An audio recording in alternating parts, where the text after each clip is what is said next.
All right, welcome to The Explainer. Today, we're breaking down a pretty seismic shift in how businesses get discovered online. For the last 20 years, there was really only one game in town, but now the rules have totally changed, and we're going to get into exactly how. For 2 whole decades, the battle was all about getting to the top of Google. But that game has completely flipped. The new fight isn't for a spot on a list of blue links. It's to actually be the definitive answer inside AI assistants like ChatGPT, Claude, and Perplexity.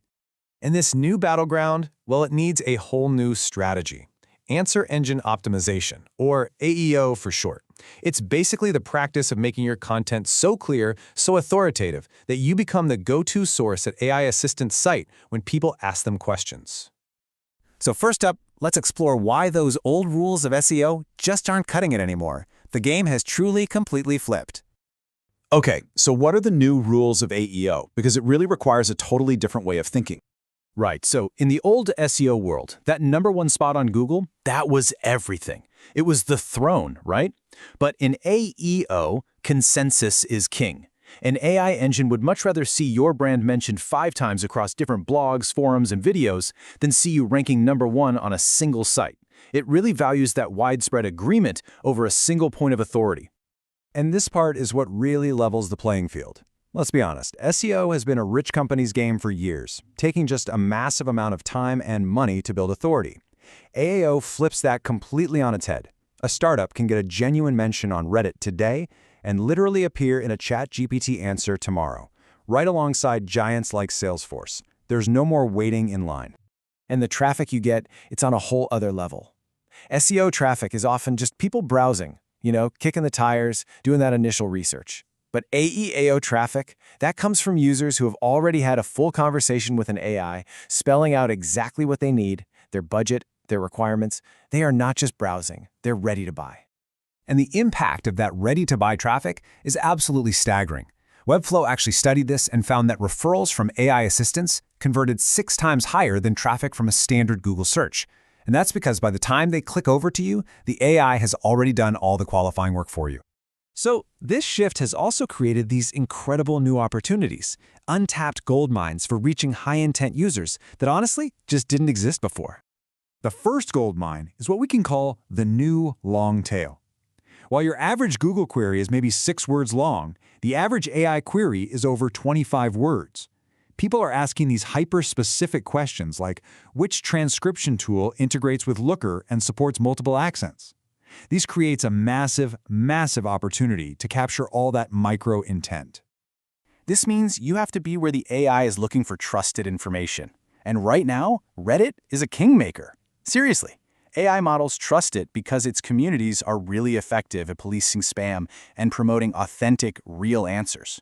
One genuine comment there can totally transform your visibility overnight. Another field that's just wide open is B2B YouTube. While a lot of people are out there chasing flashy, broad videos, there's a huge gap for technical, deep dive content. A video that does a detailed technical comparison of your product, well, that provides the exact, citable content an AI needs to answer complex queries. And finally, one of the most overlooked gold mines is sitting right under your nose, your own help center. What used to be a cost center is now a powerful customer acquisition channel. Every single support question, like, does your product do X? That should be its own public, indexable page, written perfectly to be the answer for an AI. Okay, so now that we understand the why and the where, let's get into the how. Here's a clear, actionable playbook that companies are using right now to get ahead and to win at AEO. This winning playbook breaks down into 7 key steps. It all starts with finding the real questions your customers are asking, not just keywords. Then you have to track the answers the AI models are currently giving. Who are they citing? Once you know that, you can create even better, more nuanced content that answers all the follow-up questions. Step 5 is critical. Get mentioned on those trusted offsite sources like Reddit and YouTube. And the final steps are all about measurement and commitment. You run controlled experiments to see what works, and you build a dedicated team to make your brand the answer. And if this sounds like some kind of trend that you can worry about next year, the data is pretty clear. The shift isn't coming, it's already here. The inflection point has already passed. Looking at Webflow's data again, back in December 2023, less than 1% of their signups came from an AI. Just 3 months later, By March 2024, that number exploded to 8%, making it their fastest-growing customer acquisition channel ever. The shift is not coming, it is here. So this all leads to a really clear conclusion. The companies that are treating AOA as just some temporary experiment, they risk being left behind. But those that treat it as a core business discipline, just like SEO once was, well, they're positioning themselves to own the entire next era of growth. And that leaves us all with a final, crucial question for you and your business. As this new battleground takes shape, are you going to wait on the sidelines until your competitors are the ones showing up in ChatGPT answers? Or will you build the discipline now to make sure it's your product, your brand, that people hear about first?